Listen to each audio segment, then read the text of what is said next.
Hello everyone, welcome back to my channel Navita tutorials. कैसे हैं आप सब? तो फ्रेंड्स, आज की वीडियो में मैं आपके साथ शेयर करने जा रही हूँ क्लास 1 सिलेबस इंग्लिश। क्लास 1 के बच्चों को इंग्लिश में कौन कौन से टॉपिक्स पढ़ाए जाते हैं, वो सारे टॉपिक्स आज मैं आपके साथ शेयर करने वाली हूँ। तो चलिए वीडियो को स्टार्ट करते हैं। तो सबसे पहला टॉपिक है अल्फ़ाबेट। बच्चों को अल्फ़ाबेट सिखाए जाते हैं A to Z।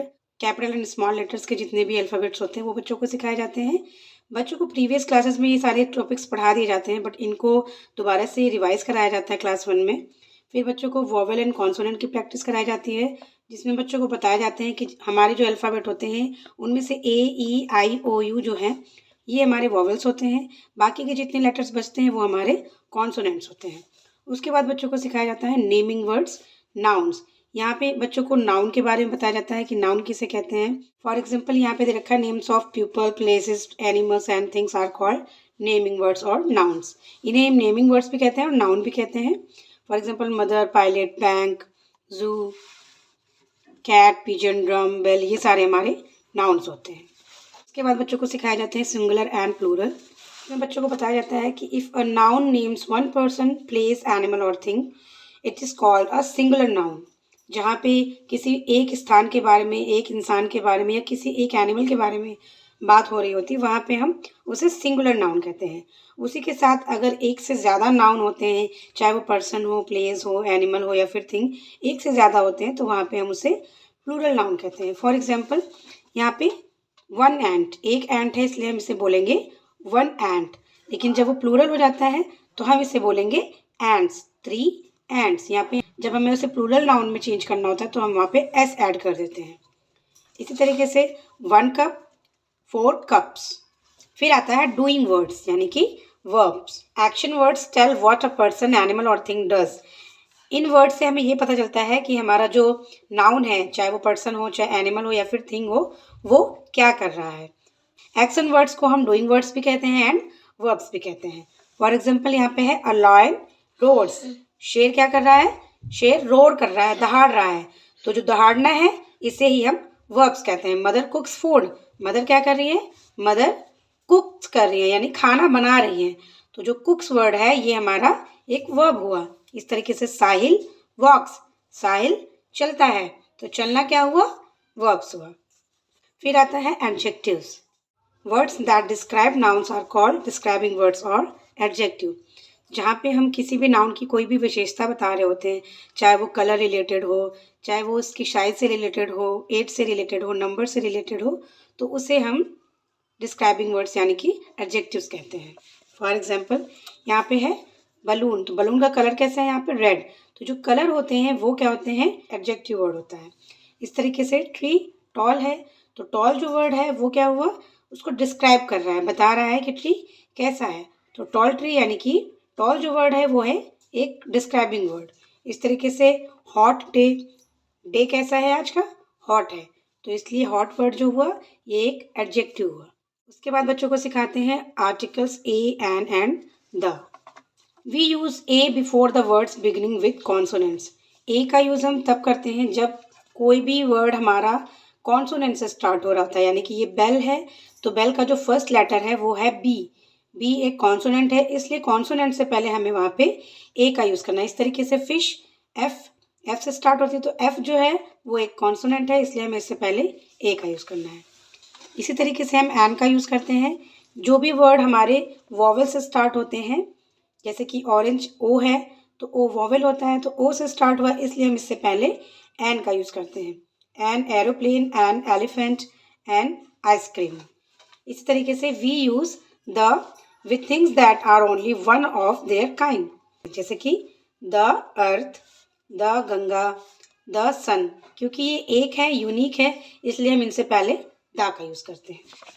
उसके बाद आता है this, that and these, those. यहाँ पे आप देख सकते हैं दिस इज अ गर्ल। एक चीज हो और हमारे पास हो तो हम वहाँ पे दिस का यूज करते हैं, और एक चीज जो हमसे दूर हो उसके लिए हम दैट का यूज करते हैं। दैट इज अ बॉय, क्योंकि ये दूर है। इसी तरीके से दीज, दिस का ही प्लूरल फॉर्म है। पास हो और एक से ज्यादा हो वहाँ पे हम दीज का यूज करते हैं। इस तरीके से यहाँ पे हेल्पिंग वर्ब भी चेंज हो जाता है। यहाँ पे हम कहते हैं दिस इज अ गर्ल, यहाँ पे एक से ज़्यादा है इसलिए हम कहेंगे दीज आर गर्ल्स, क्योंकि ज़्यादा लोगों के लिए हम आर का यूज़ करते हैं, तो दीज आर गर्ल्स। इसी तरह यहाँ पे भी है, दोस्त जो है ये दैट का प्लूरल फॉर्म है। जैसे कि यहाँ पे 2 लोग हैं और दूर भी हैं, तो कोई भी एक से ज़्यादा चीज़ जो हमसे दूर हो तो वहाँ पे हम दोज का यूज़ करते हैं, साथ साथ हेल्पिंग वर्ब भी चेंज करते हैं। फिर आता है pronouns. Words that are used in place of nouns are called pronouns. वो वर्ड जो नाउन की जगह पे यूज़ किए जाते हैं उन्हें हम प्रोनाउंस कहते हैं।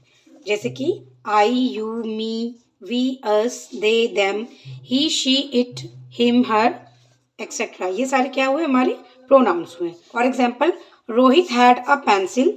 यहाँ पे 2 नाउन्स यूज़ किए गए हैं, एक पर्सन है और एक थिंग है, रोहित एंड पेंसिल। फिर है Rohit has lost his pencil.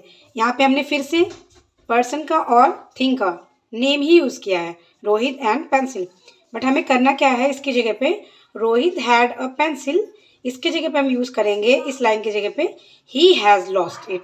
Rohit की जगह पे हम ही का यूज़ करेंगे एंड पेंसिल की जगह पे हम इट का यूज़ करेंगे। इन्हीं को हम कहते हैं प्रोनाउंस, जो कि हमारे नाउन की जगह पे यूज़ किए जाते हैं। फिर आता है is, am, are. Are, is and am are called helping verbs. किसी भी नाउन या प्रोनाउन के साथ जब हम आर, इज एंड एम का यूज़ करते हैं तो उन्हें हम कहते हैं helping verbs. So I am a student, I के साथ हम एम का यूज़ करते हैं। I am a student, I am going to school. जब हम अपने बारे में कोई बात कह रहे होते हैं तो वहाँ पे हम एम का यूज़ करते हैं आई के साथ। सतीश इज अ स्टूडेंट, यहाँ पे नाउन है, किसी का नेम है, तो नेम के साथ हम हमेशा इज का यूज़ करते हैं जब वो सिंगुलर होता है। तो सतीश इज अ स्टूडेंट। इसी तरीके से यहाँ पे दो नाउन्स दिए गए हैं, सतीश एंड नीतीश। तो यहाँ पे क्योंकि 2 हैं इसलिए हम यहाँ पे इस की जगह पे आर का यूज़ करेंगे। Satish and Nitish are students. They are going to school. Plural words के लिए भी हम आर का यूज़ करते हैं, they are going to school. तो इस तरीके से आप बच्चों को एम, इज एंड आर का यूज़ सिखा सकते हैं। उसके बाद बताया जाता है बच्चों को हैज़ एंड हैव का यूज़। यहाँ पे हमें बच्चों को बताना है कि has comes with a singular subject, have comes with a plural subject. Has का यूज़ हम किसी सिंगुलर सब्जेक्ट के लिए करते हैं जहाँ पे सब्जेक्ट हमारा सिंगल होता है, एंड हैव का यूज़ हम प्लूरल सब्जेक्ट यानी एक से ज़्यादा लोगों के लिए वहाँ पे हम हैव का यूज़ करते हैं। जैसे कि यहाँ पे है अ चेयर हैज़ 4 legs। यहाँ पे एक चेयर की बात की जा रही है, एक चेयर के कितने लेग्स होते हैं, 4 लेग्स होते हैं। इस तरीके से कंचन हैज़ अ ब्रदर, कंचन का एक भाई है। वी हैव मैनी टॉयज, यहाँ पे 2 लोग हैं तो 2 लोग हैं, यहाँ पे वी का यूज़ करेंगे और उसके साथ हम हैज़ की जगह पे हैव का यूज़ करेंगे, have many toys, we have many toys. इसी तरीके से हम देख लेते हैं यहाँ पे कि कौन कौन से हमारे सब्जेक्ट सिंगुलर होते हैं, कौन से प्लूरल होते हैं। जैसे कि यहाँ पे है he, she, the girl, the boy and it. इनके साथ हमें हमेशा हैज़ का यूज़ करना है क्योंकि ये सिंगुलर होते हैं। And we, I, you, the girls, the boys, क्योंकि यहाँ पे एस लगा है यानी एक से ज़्यादा है, द बॉयज़ एंड दे, इनके साथ हमें हमेशा हैव का यूज़ करना है। उसके बाद बच्चों को सिखाए जाते हैं joint letters. There are some letters in English which when joint together give a joint sound and form a word. यहाँ पे कुछ लेटर्स दिए गए हैं जो कि हमारे कॉन्सोनेंट वर्ड हैं, एस एंड पी। एस भी कॉन्सोनेंट है और पी भी हमारा कॉन्सोनेंट है। तो कॉन्सोनेंट जो 2 कॉन्सोनेंट होते हैं उनको हम किस तरीके से ब्लेंड करके प्रोनाउंस करते हैं बच्चों को ये बताया जाता है। फॉर एग्जाम्पल यहाँ पे है श, सी एच को हम च पढ़ते हैं तो च, फ्ल, ग्र, प्ल, ट्र, ग्ल। तो इस तरीके के वर्ड्स को हम ब्लेंडिंग वर्ड्स भी कहते हैं। यहाँ पे बच्चों को सिखाए गए हैं ब्लेंडिंग वर्ड्स। जैसे बी और आर को मिला के हम पढ़ते हैं ब्र, तो ब्रूम। सी और एच को मिला के हम पढ़ते हैं च, तो चाइल्ड। जी एल को मिला के पढ़ते हैं ग्ल, तो ग्लास। स्प, स्पून। प्ल, प्लेट। एस और एच को मिला के हम पढ़ते हैं श, तो shoes. S T I C K, stick.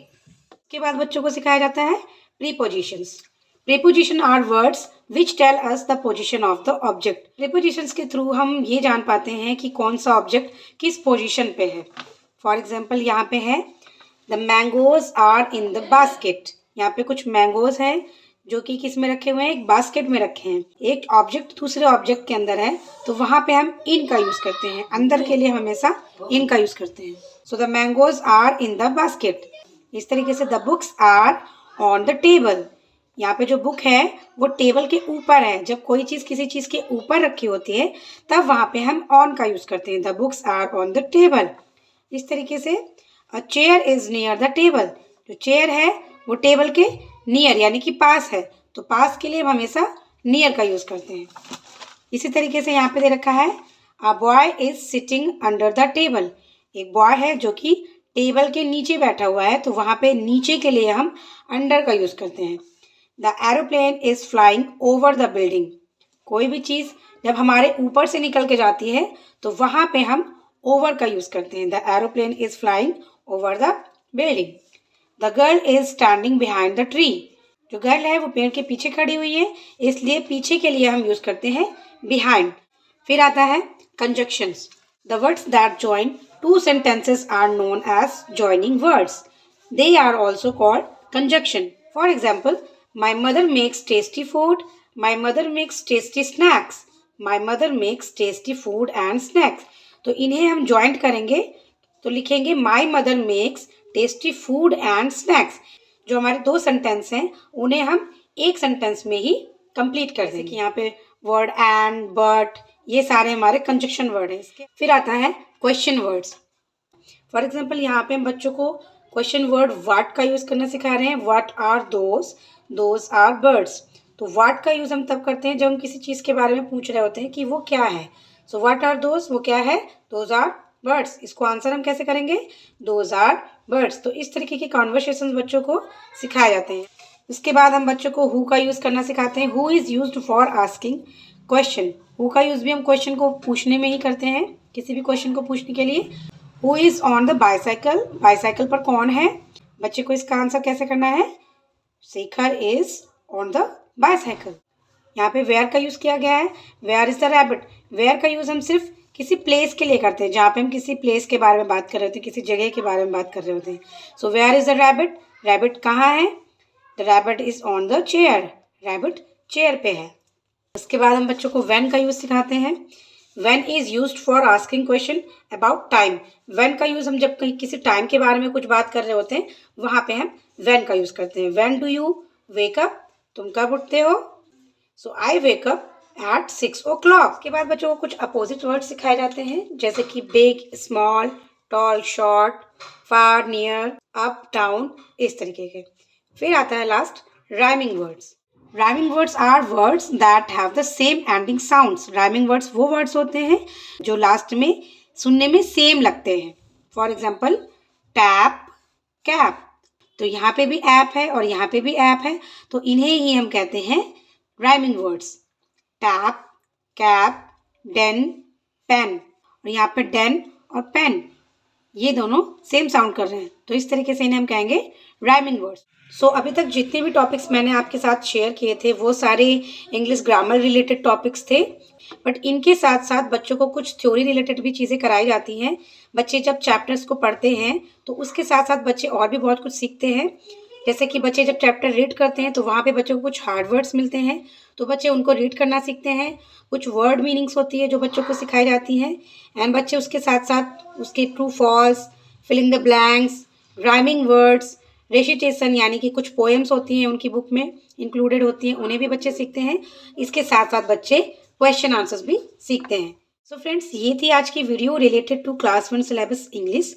So I hope video आपके लिए हेल्पफुल रही होगी। वीडियो आपके लिए थोड़ी सी भी हेल्पफुल रही होगी तो प्लीज़ वीडियो को लाइक करना मत भूलना, साथ ही मेरे चैनल को सब्सक्राइब कर लेना। Thanks for watching.